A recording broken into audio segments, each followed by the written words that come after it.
Bronca cuando ríen satisfechos al haber comprado sus derechos. Bronca cuando se hacen moralistas y entran a correr a los artistas. Las formas del rock nos ayudaron a rebelarnos contra esa especie de imposición social.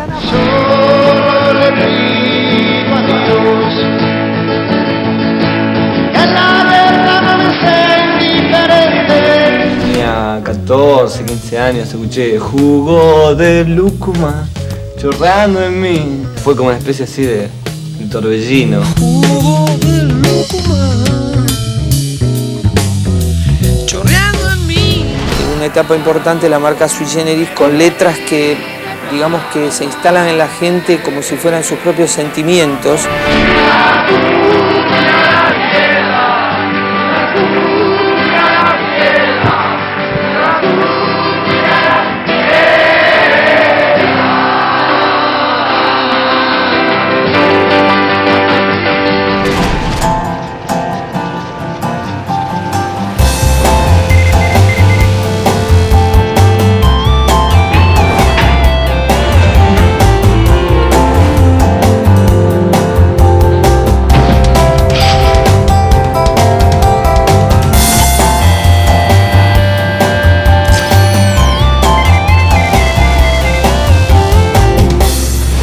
La década del 70 comenzaba a transcurrir y los jóvenes argentinos tomaban algunos el camino de la politización, otros tomaban el camino de la vida en comunidad, comunidades hippies. Aparece entonces la canción de protesta.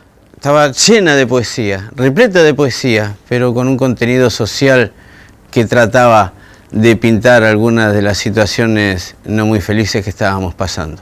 Ahí aparecen entonces, por ejemplo, Pedro y Pablo, Miguel Cantilo y Jorge Durietz, un dúo con una poética y una musicalidad únicas. Eso es lo que vamos a ver, parte de lo que vamos a ver ahora aquí, en Ojos de Videotape, todos estos años. Yo vivo en una ciudad donde la gente aún usa gomina, donde la gente se va a la oficina sin un minuto de más. Nosotros representamos una forma de decir nueva desde la música joven. Primero que éramos muy chicos para andar hablando así, de cosas tan medulares de la realidad sociopolítica de ese momento. El público se sorprendía mucho porque no había visto así chicos cantando canciones de protesta o de propuesta, como decía Miguel. El rock para nosotros significaba un poco eso, una tabla de salvación, en una sociedad cortada por la misma tijera, donde todos tenían saco azul, pantalón gris, corbatita, y de repente la vestimenta, la imagen, el color del rock era como un escape muy grande y en la composición también. Había un desarrollo intelectual, ¿no?, del público que consumía ese rock nacional, no solo intelectual, ¿no?, sino de compromiso, ¿no? Había una conciencia crítica, una conciencia de clase muy superior a la de ahora. En ese momento no nos gustaba el panfleto dentro de una canción. La marcha La Bronca estaba justa. Bronca cuando ríen satisfechos al haber comprado sus derechos. Bronca cuando se hacen moralistas y entran a correr a los artistas. Bronca cuando a plena luz del día sacan a pasear su hipocresía. Bronca de la brava de la mía, bronca que se puede recitar.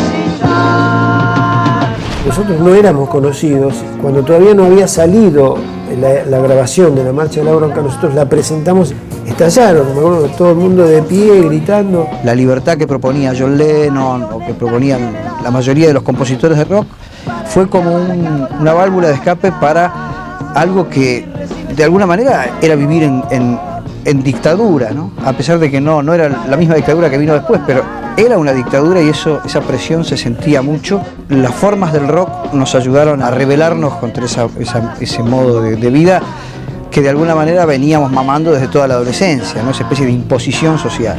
¡Marcha! No puedo ver tanta mentira organizada sin responder.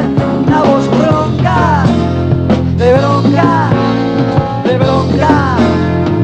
es inevitable hablar de Conesa, que fue el segundo long play nuestro y que el nombre era de la calle donde teníamos una casa, y para nosotros fue una etapa muy loca y muy fuerte, de mucha energía creativa y de libertad y de transformación. La teoría de que se podía vivir en comunidad, la gente joven, y hacer una experiencia alternativa en la sociedad, seducía mucho a toda nuestra generación. Entonces, para nosotros fue totalmente espontáneo alquilar una casa y abrir las puertas de esa casa a la gente que quisiera compartir un estilo de vida.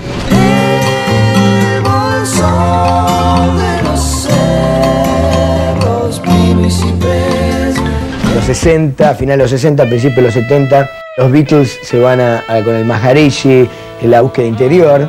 Y bueno, en ese momento conocimos una persona, que fue Dana, que se convirtió como una especie de nuestra guía espiritual. Y el grupo se fue a vivir en comunidad. En el momento que nos molestaba, ¿viste? Que nos dijeran las amas de casa del rock. Me acuerdo que una vez vino gente, ¿me entendés?, a hacernos una entrevista y las fotos que sacaban eran, por ejemplo, uno barriendo, el otro planchando. Entonces, que era verdad, porque lo hacíamos, porque nos planchábamos la ropa nosotros y nuestra casa estaba limpia.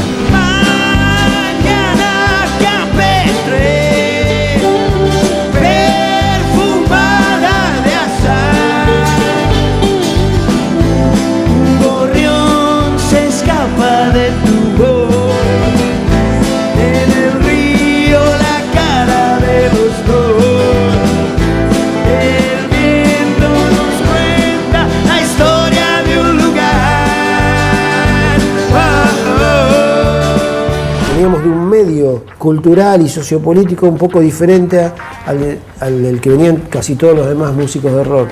Juntos íbamos descubriendo ese movimiento que venía de afuera en realidad, que era el psicodélico mezclado con el hippie. Creo que a nosotros nos influenció mucho en la Cofradía de la Flor Solar, que era una comunidad en La Plata, que estaba comandada por el Mono Cohen, que era el que dibuja las tapas de los redonditos, ¿no? Tenían, digamos, talleres, grupos de teatro, de literatura, de pintura y de música. Había dos grupos de rock. Uno de ellos vino a vivir a Conesa, que fue Lecubero y Quique Dornati, que fueron nuestros maestros en el rock. Gordos, blandos, pocos, tienen miedo de morir.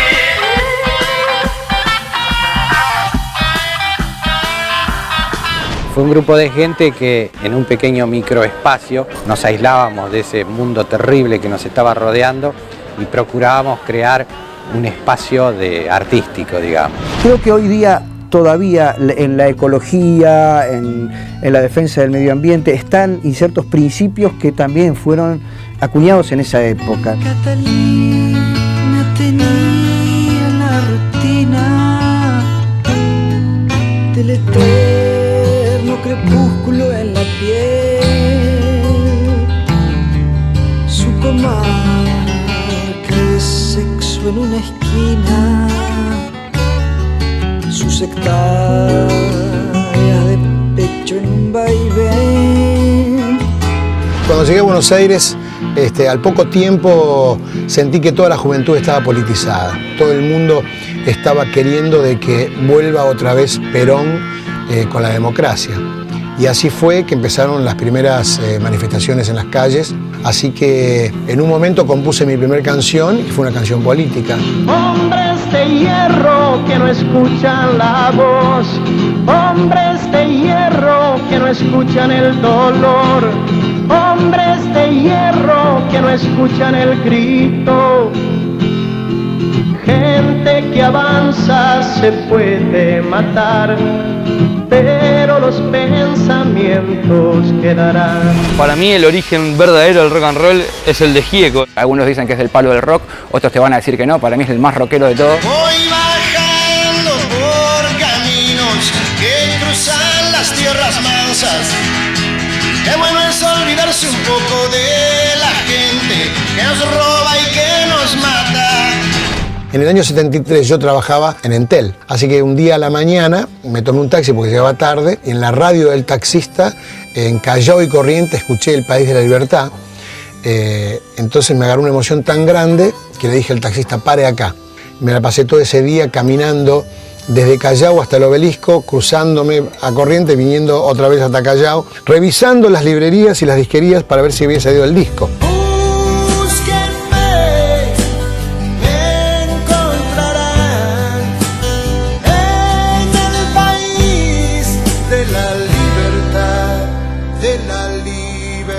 No había salido el disco, era una especie de promoción avanzada y en un momento en el bar La Paz lo encuentro a Charlie solo tomando un café. Entonces, como ya nos conocíamos, entré y dije, hola Charlie, ¿cómo te va? ¿Qué tal? ¿Cómo te va? Ni te haces una idea de lo que me acaba de pasar, le digo. Escucho una canción mía, El País, la Libertad, en la radio del taxista que me llevaba a trabajar. Y estoy recorriendo las disquerías, pero no salió todavía el disco. Y Charlie, que llevaba como una especie de morral, hace así y saca el disco de Sui Generis y me dijo, el mío ya salió. Necesito a alguien que me emparche un poco y que limpie mi cabeza, que cocine guisos de madre, postres de abuela y torres de caramelo, que ponga tachuelas en mis zapatos para que me acuerde que voy caminando y que cuelgue mi mente de una soga hasta que se seque de problemas y me lleve. En una etapa importante la marca Sui Generis con letras que, digamos, que se instalan en la gente como si fueran sus propios sentimientos. Para nosotros Sui Generis era como un grupo de chicos. Las letras hablaban de gente de otra generación. Yo ya estaba casado, tenía una hija, ¿viste? En cambio ellos hablaban para la generación que nos seguía a nosotros.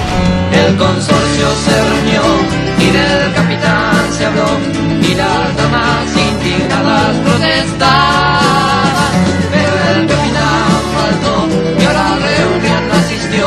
Era natural, estaba con Mariel. Fundaron algo que es insalvable y que está presente en el del día a día en el rock nacional, inclusive hoy, donde también ves un poco esa vuelta de rosca hacia el trovador, la guitarra y las canciones un poco más intimistas. Sui Generis apareció en un momento en el cual la música de rock era todavía totalmente subterránea. Fue una de las primeras puntas, tal vez la primera punta que abrió, consiguió que la cosa se pusiera mucho más masiva. Entrando al cuarto, volando bajo, la alondra ya está cerca de tu cama, nena. Todas las letras de Sui en el fondo son letras de amor. Lo que pasa es que tiene una vuelta periodística de cómo estaban escritas.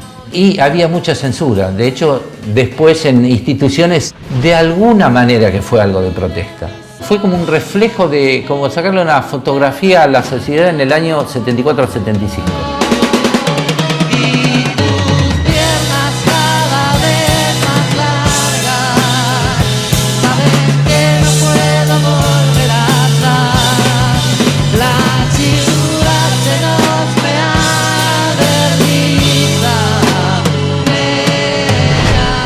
Y así como una vez desde Rosario llegaban los Gatos a la capital, una tarde desde Cañada Rosquín, provincia de Santa Fe, llegaba a Buenos Aires León Gieco. Y también del porteño Colegio Dámaso Centeno, el dúo quizás más influyente de la música argentina, Sui Generis, Nito Mestre y Charly García.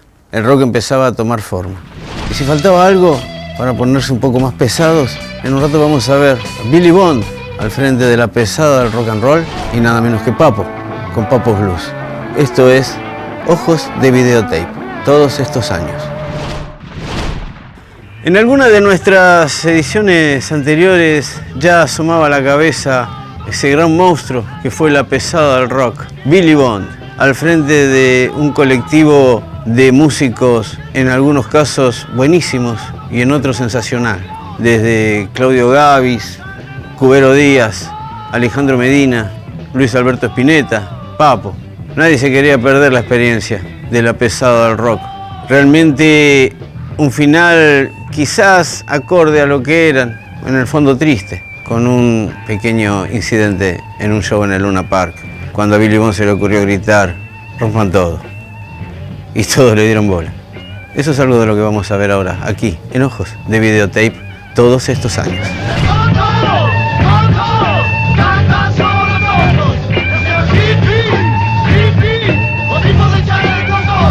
Billy despedía una energía así tipo...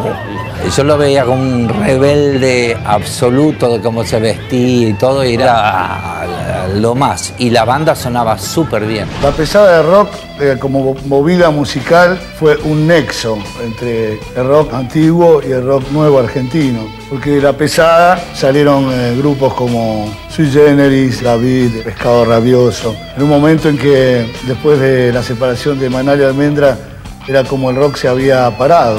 70 bibliolatos, nada más, ni un mani para mascar, 4 minifaldas y un patín, olvidadas en un rincón, salgan al sol, revienten. Me fascinaba mucho La Pesada porque la polenta era irracional, no había código, no había ley. La Pesada era un grupo caótico en su creación. No había nadie que nos atara, nadie que nos dijera lo que teníamos que hacer y nadie que nos hinchara las pelotas adentro del estudio y dijera, bueno, tienen 3 horas para grabar esta música, o graben esto o graben lo otro. Los de La Pesada sufrían de una especie de desorden, generado yo creo que justamente por eso, porque cada uno venía de distintos grupos. Entonces eso traía como una especie de caos. Con ese caos construyeron La Pesada. Creo que era lo más atractivo que tenían. El 20 de octubre de 1972, La Pesada del rock and roll iba a tocar en un festival en el Luna Park. El país estaba bajo la dictadura de la NUCE y en ese clima de violencia y represión, Billy Bond inmortalizó la famosa frase: ¡rompan todo! Toda la sección de platea del Luna Park alrededor del escenario estaba vacía. Y las populares, que estaban divididas de la sección central de la platea por unas rejas, estaban que reventaban. Nadie tomó la decisión de que la gente ocupara la platea, y de los grupos que estaba Papo, estaba Color Humano, nadie quería salir a tocar. Entonces alguien dijo, que salga La Pesada. Empezamos a tocar y la gente empezó a hacer presión sobre las rejas y empezó a saltar las rejas y las rejas empezaron a ceder, y entonces Billy empezó a decir, pasen, ocupen los lugares, esto no puede ser. Bueno, no sé, fue una cuestión un poco exagerada. Por otra parte no había más remedio y bueno, se armó la de San Quintín. Estaba entrando por la puerta de atrás cuando escucho a Billy Bond decir rompan todo, y rompieron todo.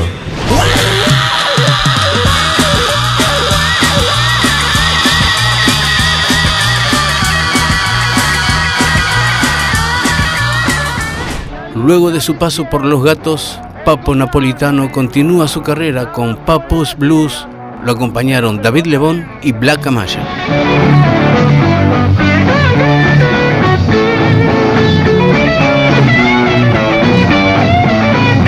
Papo's Blues se formó en el año 70 más o menos. Yo estaba tocando en un pub en Mar del Plata, cerca de ese boliche, estaban tocando Los Gatos, y ahí estaba Papo. Es así como él se acercó un día, cuando me iba a tocar, dijo de que él algún día quería hacer un trío conmigo. Conocí a Black Amaya, a David Lebón, con los cuales tomamos la primera tanda de Papo's Blues.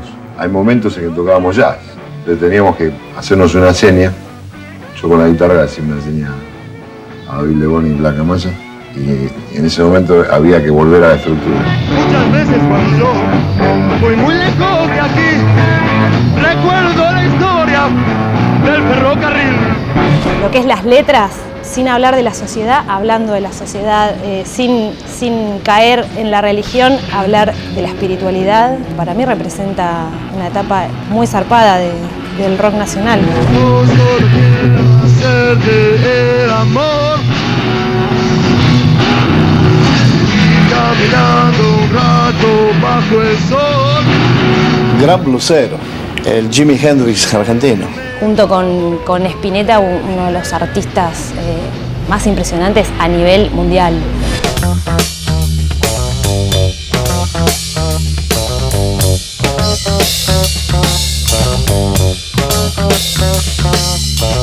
Tenía 14, 15 años, escuché jugo de lúcuma chorreando en mí, patas de mueble de bronce caminan ya.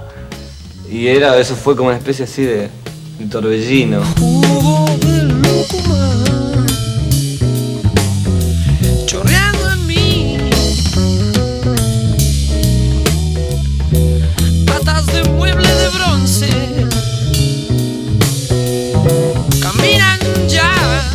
Yo creo en lo transformativo, creo en las cosas que transforman y creo que de alguna manera con mi música también he transformado algunas pautas.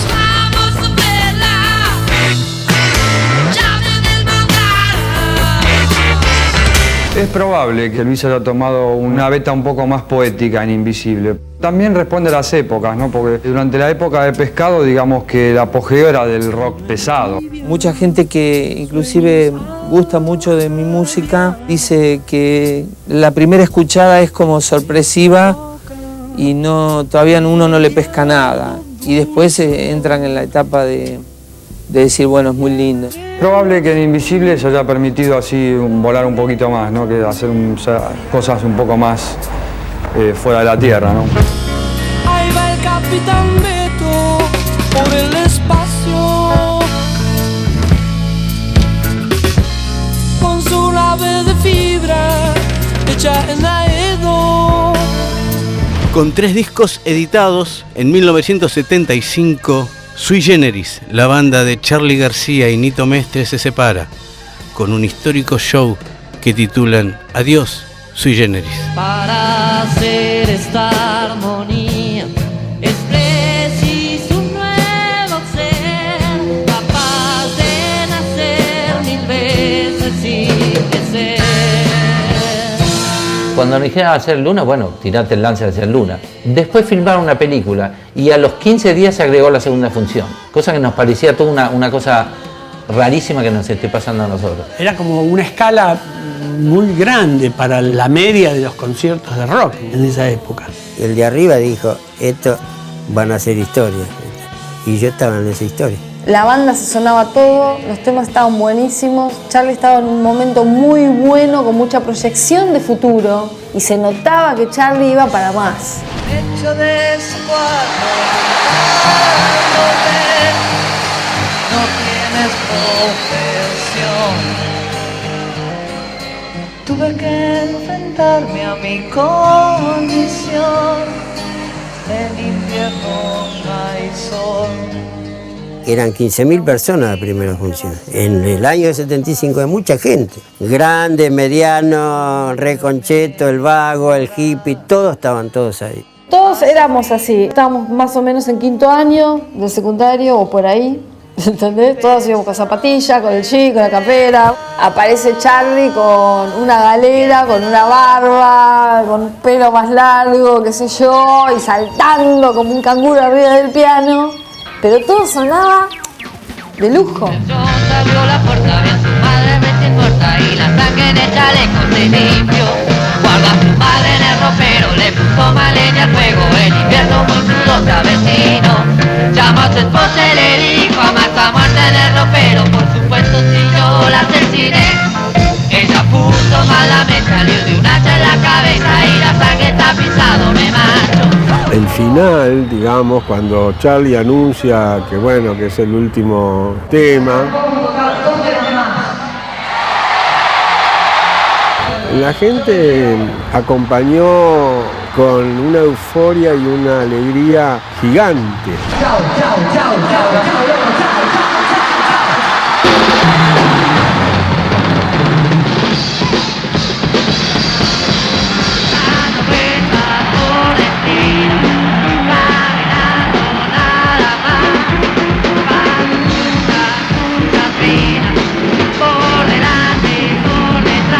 No era un adiós de nada para mí, era un hola a lo que viene.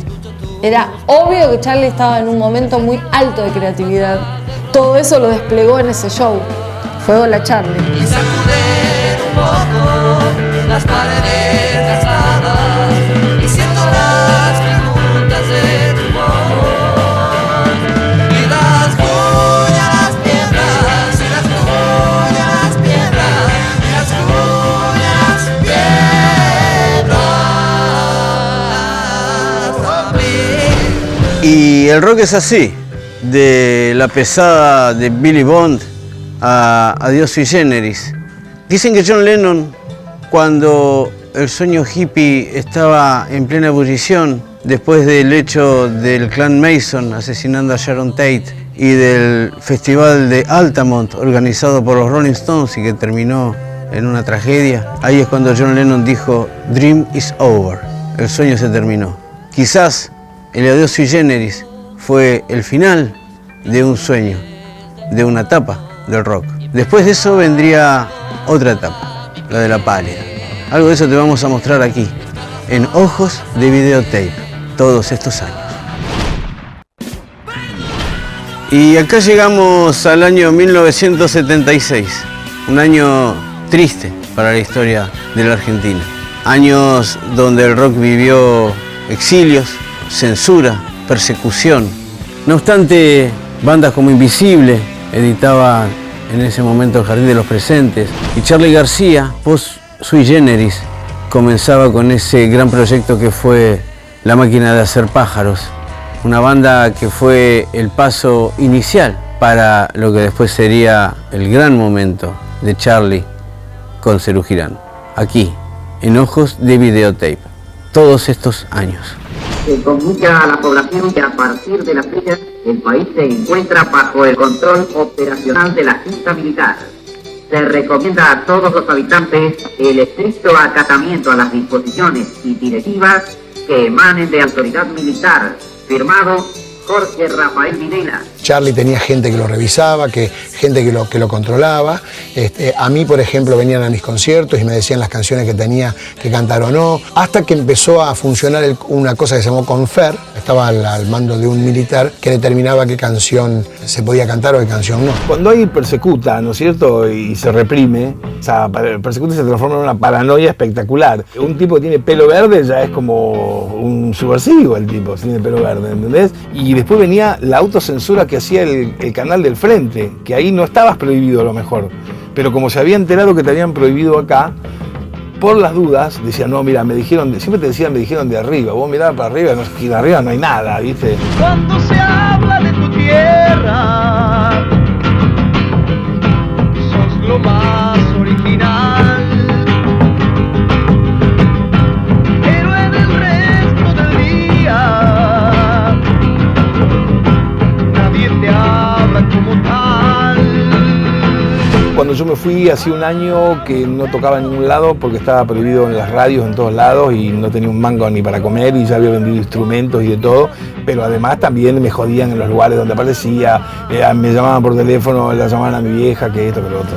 Está acostado con mi señora en la cama, los chicos durmiendo en el cuarto y ahí aparecen 4 tipos y bueno, le dicen a mi señora ya vuelve y tuve 15 días que me hicieron todo lo que te puedas imaginar. Pegarme sin piedad, picana, matar gente delante mío.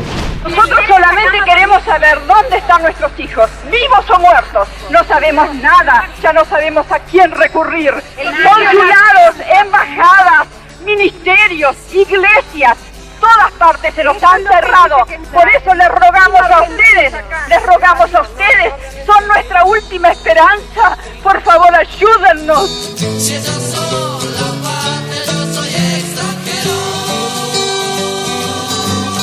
Me empezaron a prohibir canciones en la radio, me empezaron a prohibir en televisión, estuve preso un par de veces en Córdoba y en Comodoro Rivadavia y después ya me prohibieron absolutamente, ¿no? Ya mis canciones estaban prohibidas hasta que aparecieron las primeras amenazas telefónicas para que yo me fuera del país y que fue lo que hice. La gente que no pudo hacerlo o que de última creyó que no iba a pasar nada con los militares, la mayoría de ellos son los desaparecidos de hoy, ¿no? Lo importante era recibir noticias y ver cuándo era posible volver. Yo escuché 2 o 3 discos que me marcaron de aquella época, El Jardín de los Presentes y otro, Charly con La Máquina de Hacer Pájaros. Fueron discos que me parecieron impresionantes. O sea, yo me daba cuenta que el movimiento seguía, ¿no? Pero la imagen era que todo estaba en un cono de sombra, que había parado, que el movimiento se había detenido y que había reanudado su movimiento a partir de el regreso de Almendra. Si ves cómo se resignan a olvidar su inexplicable soledad, serás como ella. Almendra obviamente fue un conjunto importantísimo, pero yo creo que el más grande conjunto que hubo acá fue Serú. Quiero verte la cara brillando como una esclava negra sonriendo con ganas. Luego de la experiencia de la máquina de hacer pájaros, Charly García viaja a Brasil y allí arma, junto a David Lebón, Pedro Aznar y Oscar Moro, Serú Girán, uno de los grupos más importantes del rock argentino.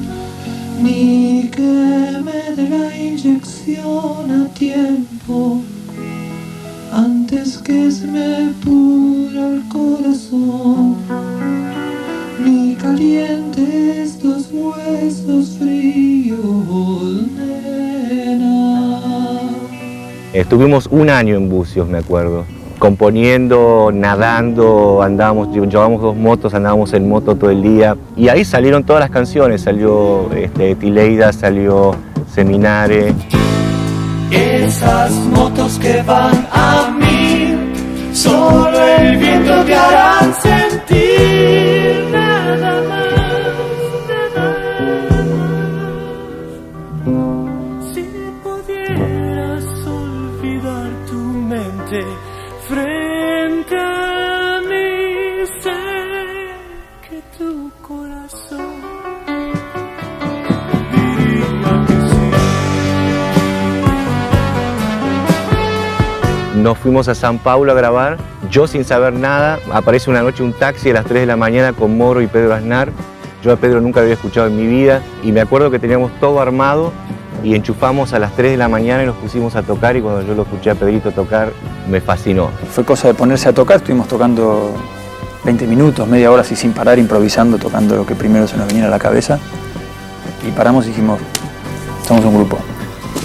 Había 3 voces buenísimas y cada uno era distinto además. Yo era totalmente rockero, Charly era muy clásico, Pedro era jazzero y Moro era rockero también. Es obvio que como grupo unido, no como banda de acompañantes de un solista, sino como grupo con coros, con voces, Serú es una gloria.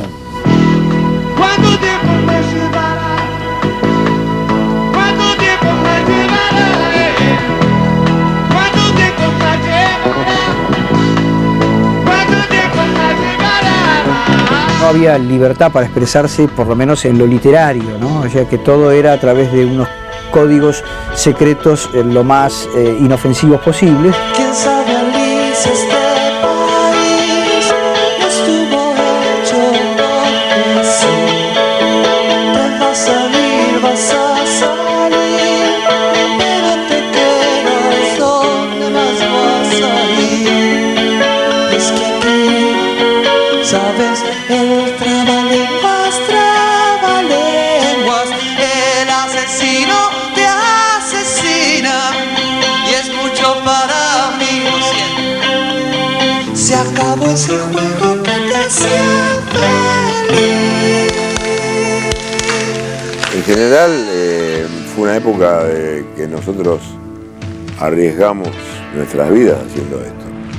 Lo de la cadena era porque estábamos atados, ¿no? Entonces yo quería expresarme de alguna manera de la bronca que teníamos. Y por eso el hombre se llama Contenidos, que nos tenían adentro de un container y que no nos podíamos enterar de nada de lo que se viera en otras partes del mundo, ni en este mundo, ni en este país, ni en el barrio, ni en tu casa.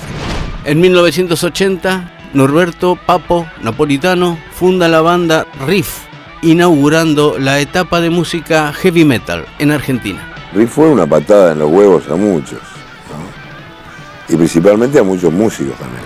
Por esos tiempos nació mi relación con Papo y yo estaba con el grupo B8. Se sorprendieron también de ver unos loquitos que hacían esas cosas tan bravas. No estaba la gente preparada para eso, tal vez.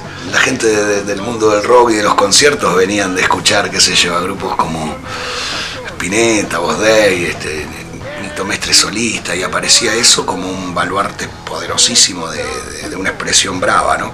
Pasaba un camión del ejército por alrededor y no le daban la orden de qué hacer, si había que detener, parar a Papo, detener todo. Vamos, Riff.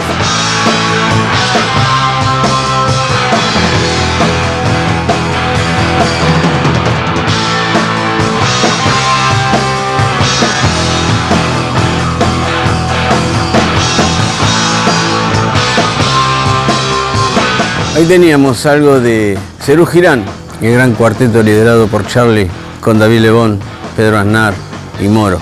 Y también el inicio de lo que sería el metal en Argentina, con Papo cambiando un poco la rítmica y la métrica de sus canciones, y del blues pasa al metal.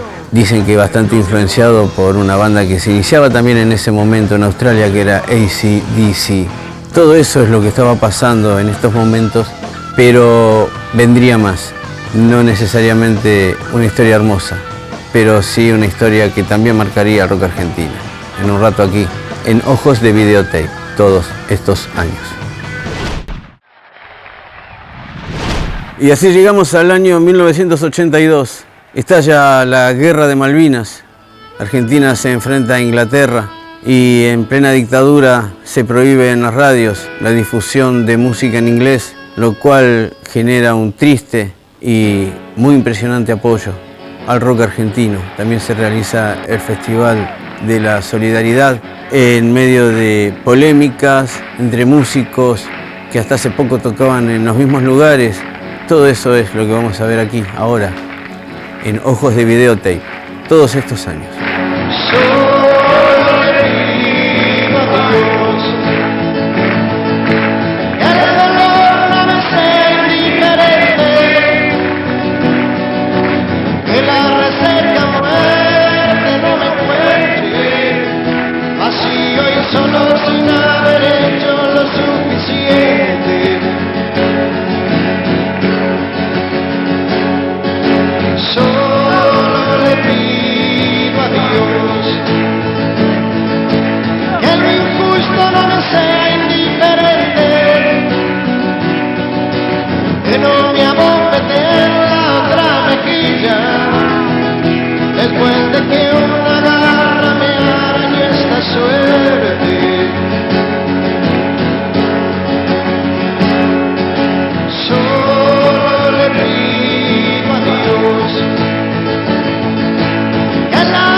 En el momento de Malvinas creció mucho el movimiento de rock, un crecimiento forzado, porque había una disposición donde no se podía pasar música cantada en inglés, como si los Beatles o los Rolling Stones tuviesen algo que ver con la guerra de Malvinas. Si quieren venir, que vengan, les presentaremos batalla.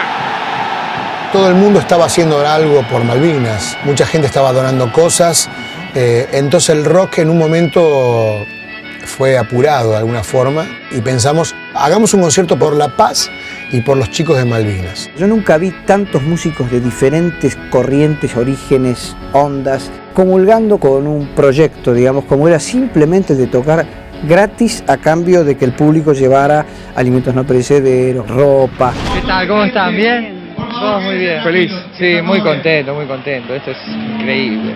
Además, que esta música argentina tiene una carta de ciudadanía ahora ya indiscutible. Eso es lo más importante, o sea, que todo lo que nosotros venimos haciendo de hace años y años se vea como legalizado, representado así, es bárbaro. Algo podíamos hacer por esos pibes, ¿no? Algo. Juntar ropa, comida, chocolates, lo que fuera, tocar, tirarles una onda. Creo que nunca vi tanta gente junta en un recital. Creo que serían 80.000 o 100.000 personas. Creo que nadie que haya subido a ese escenario se lo va a olvidar en su vida.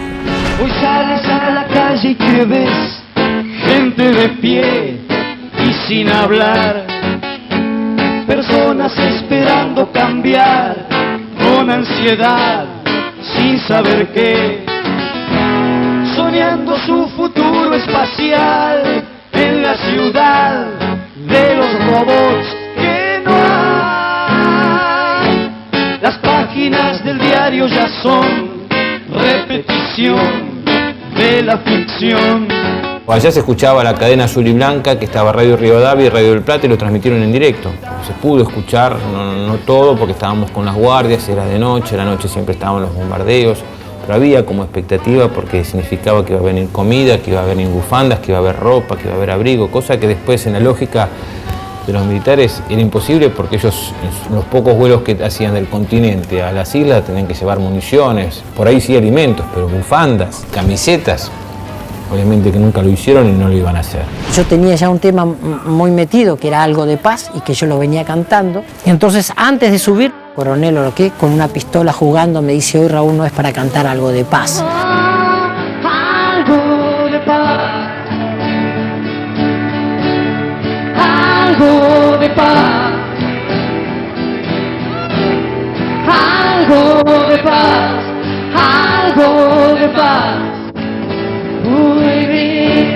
Nuestra postura era algo de paz y realmente hubo muchas amenazas. Yo nunca me victimicé. Si algo me siento tranquilo es la postura que yo tuve en la dictadura y la postura que tuve también en ese festival.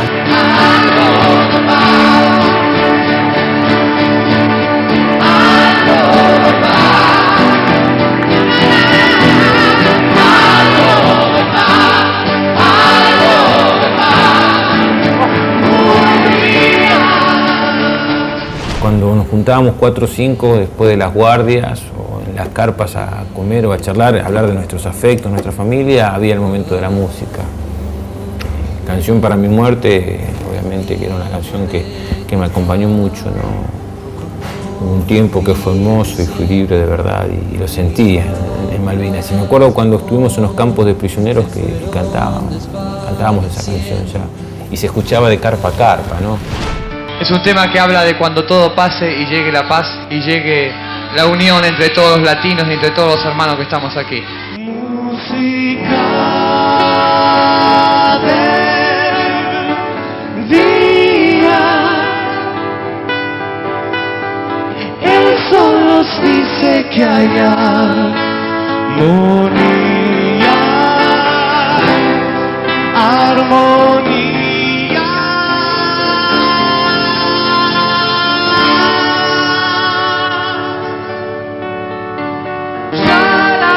Ha pasado, debe amanecer. Salgamos de las cuevas, hay mucho que hacer. Por mí, por vos y la humanidad, iremos. Virus fue uno de los pocos grupos que no tocó en el festival en apoyo a Malvinas, ya que los Moura, líderes de la banda, tenían un hermano desaparecido. Toda la gente que fue y que actuó y la viejita que se sacaba del collar, realmente lo hacía creyendo que estaba ayudando. Todos los músicos que participaron lo hicieron creyendo de que estaban haciendo un bien. Gente que decidió no estar, me parecía que era una buena resistencia a la dictadura y me parece válida. Nosotros decidíamos que me parece que actuando era la mejor forma de la resistencia. Hubo músicos que nos criticaron muchísimo, como Piltrafa, por ejemplo, y bueno, tenía razón, ¿no? O sea, él nos dijo que nosotros no tendríamos que haber tocado nunca en ese concierto y podría haber sido así también.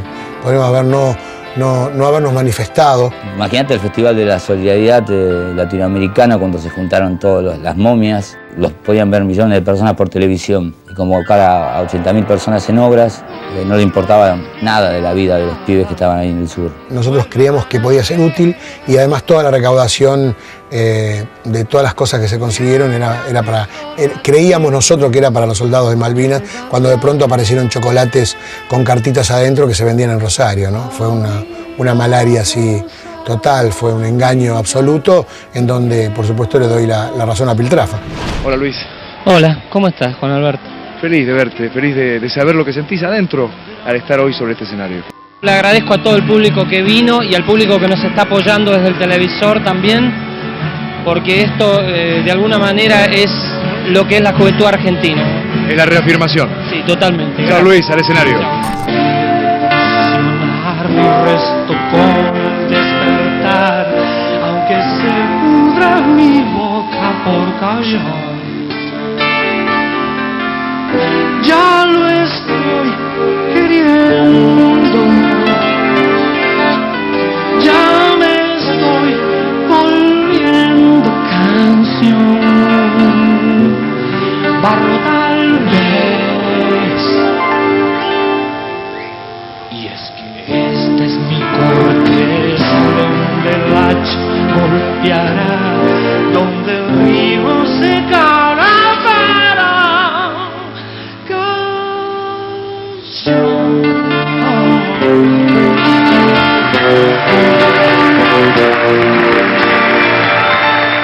realmente me pareció un mal uso del rock nacional que puso toda la buena onda y toda esa energía en función de lo que estaba pasando, pero que también fue una apertura que fue importante porque fue el comienzo de otro camino. Más que nunca, los tipos que estábamos prohibidos hasta 5 minutos antes, presentar lo que decíamos con nuestro arte, nos dan carnet de identidad nuestra sociedad, no los milicos. El rock fue muy importante por lo que fue esa rebeldía y esa lucha durante la dictadura militar, lo que significó para nosotros como un lugar de refugio y también de lucha, para contrarrestar, como decíamos recién, con algo de paz, pidiéndole a Dios que la guerra no nos sea indiferente. En el medio de las bombas y la tragedia y el dolor de la muerte, más cuando nosotros nos creíamos inmortal con 18 años.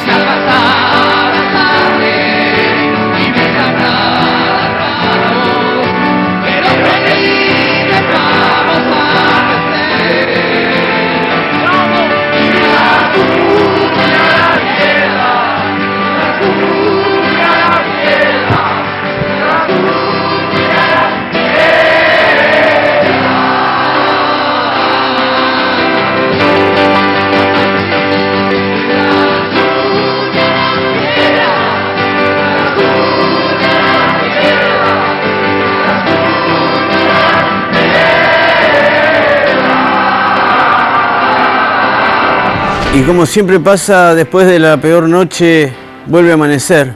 O como dice mi primo el gordo, te puede estar pasando un tren por encima, pero no te va a estar pasando el tren por encima toda la vida.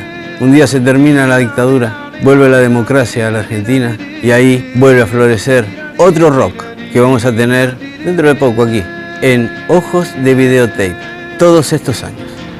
Dicen que viajando se fortalece el corazón, pues andar en nuevos caminos te hace olvidar el anterior. Ojalá que esto pronto suceda, así podrá descansar mi pena hasta la próxima vez. Seguro que al rato estaré amando, inventando otra esperanza para volver a vivir.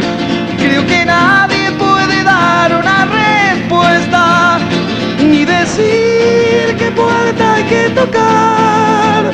Creo que a pesar de tanta melancolía, tanta pena y tanta herida, solo se trata de vivir.